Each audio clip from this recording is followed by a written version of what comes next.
ഞാനെന്ന് പറയുമ്പോൾ എനിക്കൊരുപാട് ഇഷ്ടമുള്ളൊരു കാര്യമാണ് പുറത്ത് പോകുക എന്നുള്ളത്. ശരിക്കും പറഞ്ഞു കഴിഞ്ഞാൽ ഓരോ വീക്കെൻഡ് കഴിയുമ്പോഴും നെക്സ്റ്റ് വീക്കെൻഡ് ആവാൻ വേണ്ടി വെയിറ്റ് ചെയ്യും കേട്ടോ.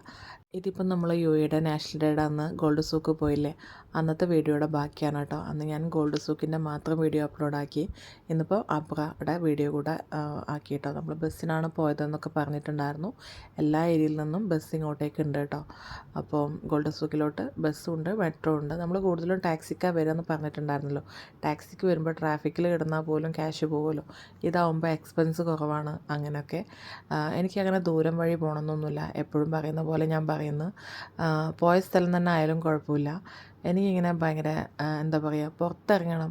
അതിപ്പോൾ വീടിൻ്റെ പുറത്ത് തന്നെയുള്ള ഒരു ചെറിയ ടീ ഷോപ്പായാലും അവിടെ പോയിട്ടൊരു ചായ കുടിക്കാമെന്ന് പറഞ്ഞാൽ എനിക്ക് ഭയങ്കര സന്തോഷമാണ് കേട്ടോ. ഈ പ്രവാസം എന്ന് പറയുമ്പോൾ ഒരുവിധം പ്രവാസികൾക്കൊക്കെ വീക്കെൻഡ് ആവാനുള്ള ആ ഒരു ഇതൊക്കെ ആയിരിക്കും. അല്ലെങ്കിൽ എന്തെങ്കിലും ഹോളിഡേയ്സ് വരുമ്പോൾ ഭയങ്കര ഒരു സന്തോഷമായിരിക്കുമല്ലേ. അതുപോലെ തന്നെയാണ് കേട്ടോ ഞാനും. ഞാനിങ്ങനെ ഫസ്റ്റിൽ പറഞ്ഞ പോലെ വീക്കെൻഡ് ആവാൻ വേണ്ടി വെയിറ്റ് ചെയ്യും. ഹോളിഡേയ്സ് ഇങ്ങനെ കലണ്ടറിൽ നോക്കിയിരിക്കും. അങ്ങനെയൊക്കെയാണ്. അപ്പോൾ എൻ്റെ സന്തോഷം എന്ന് പറയുമ്പോൾ ഇതൊക്കെയാണ്. കാരണം മക്കളും ഹസ്ബൻഡൊക്കെ പോയി കഴിഞ്ഞ് കഴിഞ്ഞാൽ ഒരുപാട് ടൈമുള്ളതുകൊണ്ട് തന്നെ ഞാൻ ഒരുപാട് ചിന്തിക്കും.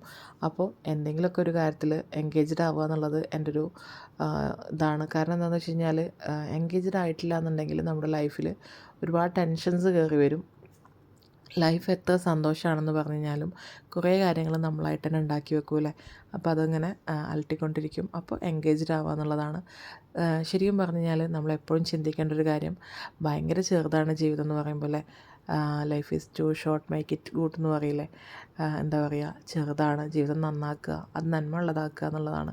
കാരണം നമ്മൾ 30കളിലും 40കളിലൊക്കെ ചെയ്യുന്ന കാര്യങ്ങൾ അതാരും വേദനിപ്പിക്കാത്തുള്ളതാവാൻ ശ്രമിക്കുക. കാരണം നമുക്ക് ഇത്ര കാലം ജീവിച്ച് ഇനി എത്ര കാലം എന്നറിയില്ല. ഇത്ര കാലം ജീവിച്ച് അത്ര ഇനി മുന്നോട്ടുണ്ടാവുമെന്നും അറിയില്ല. കാരണം ഏത് നിമിഷവും എന്ത് സംഭവിക്കാം. ഈ നിമിഷം മാത്രമേ കയ്യിലുള്ളൂ എന്നുള്ളത് നന്നായി മനസ്സിലാക്കിക്കൊണ്ട് തന്നെയാണ് ഞാനിത് പറയുന്നത് കേട്ടോ. വെറുതെ ചുമ്മാ പറഞ്ഞുകൊണ്ടിരിക്കുന്നതല്ല. എനിക്ക് നല്ലോണം ലൈഫിനെക്കുറിച്ച്, അതായത് ജീവിതത്തിനെക്കുറിച്ച്, ജീവനെക്കുറിച്ചൊക്കെ ആലോചിക്കുമ്പോൾ പേടിയുണ്ട്. കാരണം ചുറ്റും നടക്കുന്ന ഓരോ കാര്യങ്ങളിലും മറ്റുള്ളവരിൽ കാണുമ്പോൾ അത് നമ്മളിലും ഉണ്ടാവും എന്നുള്ളത് റിയലൈസ് ചെയ്ത് കഴിഞ്ഞാൽ, അല്ലെങ്കിൽ അത് വെച്ച് നമ്മളെ കണക്ട് ചെയ്യാം. നമ്മളെപ്പോഴും മറ്റുള്ളവർക്ക് മറ്റുള്ള കാര്യങ്ങൾ ഉണ്ടാകുമ്പോൾ ആലോചിക്കും, എന്തെന്ന് അത് മറ്റുള്ളവരിലല്ലേ എന്ന്. അപ്പോൾ അങ്ങനെ ആലോചിക്കാതെ അത് നമുക്കും വരാൻ അത്ര വലിയ ബുദ്ധിമുട്ടൊന്നുമില്ല. നമ്മുടെ ശരീരത്തിലും ഇരുമ്പോ കല്ലൊന്നും കെട്ടിവെച്ചിട്ടില്ല. എപ്പോൾ വേണമെങ്കിലും എന്തും സംഭവിക്കാമെന്ന് മനസ്സിലാക്കി കഴിഞ്ഞാൽ എന്താ പറയുക, ജീവിതത്തിൽ നന്മയുള്ളവനായിട്ട് ജീവിക്കും നമ്മൾ.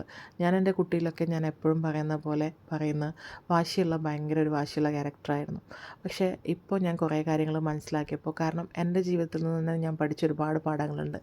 ജീവിതം എന്നെ ഒരുപാട് പഠിപ്പിച്ചിട്ടുണ്ട്. കാരണം ഞാൻ എപ്പോഴും പറയുന്ന പോലെ എൻ്റെ ഫാമിലി എന്ന് പറയുമ്പോൾ ഒരു വലിയ ഫാമിലി ആയിരുന്നു. ഉമ്മാടേതായാലും ഉപ്പാടേതായാലും. ഉപ്പാടെ ഫാമിലി എന്ന് പറയുമ്പോൾ തെക്കാത്ത് മുഹമ്മദ് ഹാജി എന്ന് പറയുമ്പോൾ ഒരുപാട് ആളുകൾക്ക് സ്ഥലമായിട്ടും വീട്ടുണ്ടാക്കാനും ഒക്കെ കൊടുത്തിട്ടുള്ളൊരു വലിയൊരു മനുഷ്യനായിരുന്നു. അതേപോലെ സൗദിയിലൊക്കെ അന്നത്തെ കാലത്ത് വഖഫൊക്കെ കൊടുക്കൂലേ, അങ്ങനെയൊക്കെ കൊടുത്തിട്ടുള്ള ഒരാളായിരുന്നു. അപ്പോൾ ആ ആളുടെ മക്കളും പേരക്കുട്ടികളൊക്കെ ഇന്നൊന്നുമല്ലായ്മയിലോട്ട് എത്തിപ്പെട്ട് നിൽക്കുമ്പോൾ സമ്പത്ത് നഷ്ടപ്പെടാൻ ഒരു നിമിഷം മതി എന്നുള്ളത് ഞാൻ മനസ്സിലാക്കുന്നുണ്ട്. അതുകൊണ്ട് തന്നെ എനിക്ക് അങ്ങനെയുള്ള കാര്യങ്ങളോടൊന്നും ഒക്കെ ഒരു പേടിയാണ്. കാരണം നമ്മുടെ എല്ലാം ജീവിതം എന്ന് പറയുമ്പോൾ ഭയങ്കര ചെറുതാണെന്ന് നമുക്ക് തന്നെ അറിയാം. എന്നാലും നമ്മൾ നാളത്തേക്ക് വേണ്ടി ഒരുപാട് കാര്യങ്ങൾ മാറ്റി വെക്കൂലേ. നാളെ എന്ന് പറയുന്നത് ഒരു ഉറപ്പില്ലാത്തൊരു പ്രതീക്ഷയാണെന്ന് മനസ്സിലാക്കിയിട്ട് നമ്മൾ നാളത്തേക്ക് അത് ചെയ്യണം, നാളത്തേക്ക് ഇത് ചെയ്യണം. ഞാൻ എവിടെയോ വായിച്ച് കേട്ടിട്ടുണ്ട്, ഒരാൾ വളരെ മോശമായിട്ട് നടക്കുന്ന സമയത്ത് അയാൾ ആരോ ഉപദേശിക്കും, നിങ്ങൾ ആ കാര്യങ്ങൾ ചെയ്യരുത്, ഈ കാര്യങ്ങൾ ചെയ്യരുത്, മരണം എന്ന് പറയുന്നത് കൂടെ ഇല്ലേ, അങ്ങനെയില്ലേ ഇങ്ങനെയില്ലേ എന്ന് പറയുമ്പോൾ അയാൾ പറയുന്നുണ്ട് ഞാൻ നാളെ നന്നായിക്കോളാം എന്ന്.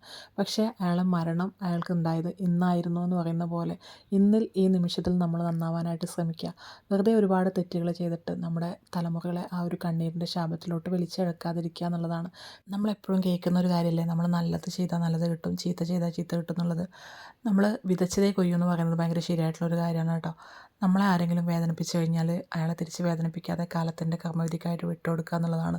നമുക്ക് ചോദിക്കാം, എന്തിനാണിത് ചെയ്തത്, ഞാൻ എന്ത് ചെയ്തിട്ടാണെന്നുള്ളതൊക്കെ ചോദിക്കാം. പക്ഷേ അതേ നാണയത്തിൽ വേദനിപ്പിക്കാൻ നിൽക്കരുത് എന്നുള്ളതാണ്. കർമ്മ എന്നുള്ളത് സത്യമാണ് കേട്ടോ. പിന്നെയെന്ന് പറയുമ്പോൾ ഈ ഒരു യാത്ര എന്ന് പറയുമ്പോൾ ഒരുപാട് സന്തോഷമുള്ളൊരു കാര്യമാണ്. ഇതിപ്പോൾ സത്യം പറഞ്ഞാൽ നിങ്ങൾക്ക് തോന്നും ഇതെപ്പോഴും പോകുന്നൊരു സ്ഥലമാണ് ഞാൻ, അതുകൊണ്ട് തന്നെ ചെറിയൊരു കാര്യമായിട്ട് ഫീൽ ചെയ്യും. പക്ഷേ എനിക്കെന്ന് പറയുമ്പോൾ ശരിക്കും പറഞ്ഞാൽ ഭയങ്കര സന്തോഷമാണ് കേട്ടോ ഇതൊക്കെ. ചുറ്റിനും ഒരുപാട് കാര്യങ്ങളുണ്ടല്ലേ, നമുക്ക് ചെറുതും വലുതുമായിട്ടുള്ള ഒരുപാട് കാര്യങ്ങൾ. അതിലെല്ലാം സന്തോഷം കണ്ടെത്തി നന്മയോടുകൂടി ജീവിക്കുക എന്നുള്ളതാണ് ഈ ഒരു ചെറിയ ജീവിതത്തിൽ നമുക്ക് ചെയ്യാൻ പറ്റുന്ന ഏറ്റവും വലിയൊരു കാര്യം.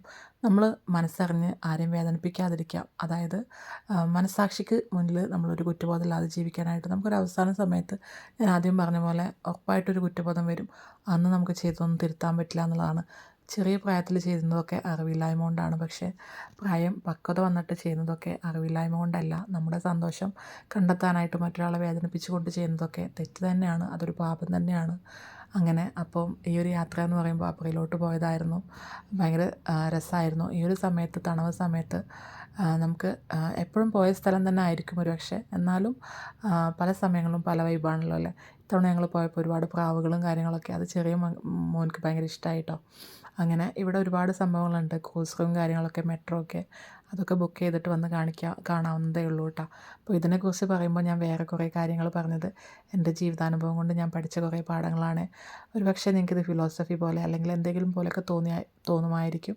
പക്ഷെ ഞാനായിട്ടല്ലേ പറയാൻ പറ്റുള്ളൂ. ഞാൻ എപ്പോഴും സംസാരിക്കുമ്പോൾ എൻ്റെ സുഹൃത്തുക്കളോടും ബാക്കി അറിയുന്നവരോടും ഞാൻ ഇങ്ങനെ തന്നെയാണ് പറയാറ്. അത് തന്നെയാണ് ഞാൻ യൂട്യൂബിലും പറയുന്നത് കേട്ടോ.